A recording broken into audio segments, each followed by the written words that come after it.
മുതിർന്ന കോൺഗ്രസ് നേതാവും member of പാർലമെന്റുമായിട്ട് ശ്രീ ബെന്നി ബെഹനാൻ ന്യൂസ് 18-നൊപ്പം ചേരുകയാണ്. എന്താണ് ഇവിടുത്തെ ചടങ്ങുകൾക്ക് എല്ലാ വർഷവും ഉള്ളതാണ്? എല്ലാ വർഷവും ഉള്ള ചടങ്ങാണ് ഈ കോഴിവെപ്പ്. കോഴിവെപ്പ് എടപ്പള്ളി പള്ളി പെരുന്നാൾ തുടങ്ങി അന്ന് തൊട്ടുള്ളതാണ്.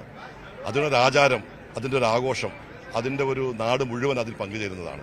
ഞാനും MLA ആയ അന്ന് മുതൽ ഈ ആഘോഷത്തിൽ പങ്കുചേരാറുണ്ട്.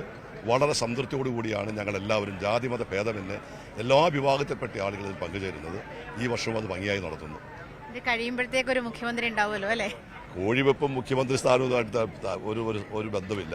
പക്ഷെ ഞാൻ പ്രതീക്ഷിക്കുന്നത് മുഖ്യമന്ത്രിയെയും അത്ര വേഗത്തിൽ നടക്കുന്ന ഒന്നല്ല എന്നാണ് പറഞ്ഞത്. അല്ല, ഭക്ഷണം പാകം ചെയ്യുന്നത് പോലെ മുഖ്യമന്ത്രിയെ തീരുമാനിക്കാൻ പറ്റില്ലല്ലോ. പക്ഷേ മുഖ്യമന്ത്രിയെ തീരുമാനിക്കും. ഇന്ന് അല്ലെങ്കിൽ നാളെയോടുകൂടി മുഖ്യമന്ത്രിയെ തീരുമാനിക്കും. അതും ഏകണ്ഠമായിരിക്കും.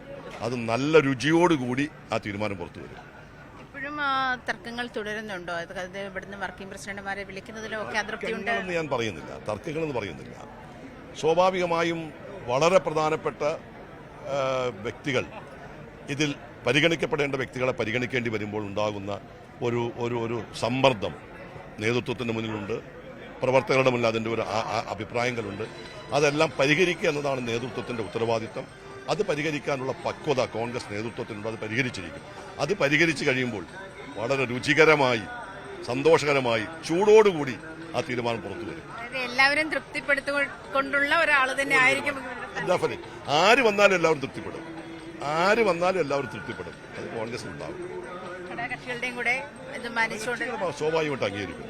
കോൺഗ്രസ് പാർലമെന്ററി പാർട്ടി നേതാവ് ആരാണെന്ന് പാർട്ടി തീരുമാനിച്ചു കഴിഞ്ഞാൽ സ്വാഭാവികമായും അവരത് അംഗീകരിക്കുമല്ലോ. സ്വാഭാവികമല്ലേ? എല്ലാവരെയും മാനിച്ചു തന്നെയായിരിക്കും മുഖ്യമന്ത്രിയെ തീരുമാനിക്കുക തന്നെയാണ് അദ്ദേഹം പറഞ്ഞത് കഴിഞ്ഞിരിക്കുന്നത്.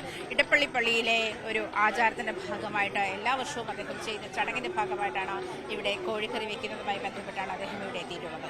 കൊച്ചിയിൽ നിന്നും ക്യാമറാമാൻ പ്രശാന്ത് മംഗലശ്ശേരിക്കൊപ്പം ആദ്യ രവീന്ദ്രൻ, ന്യൂസ് 18.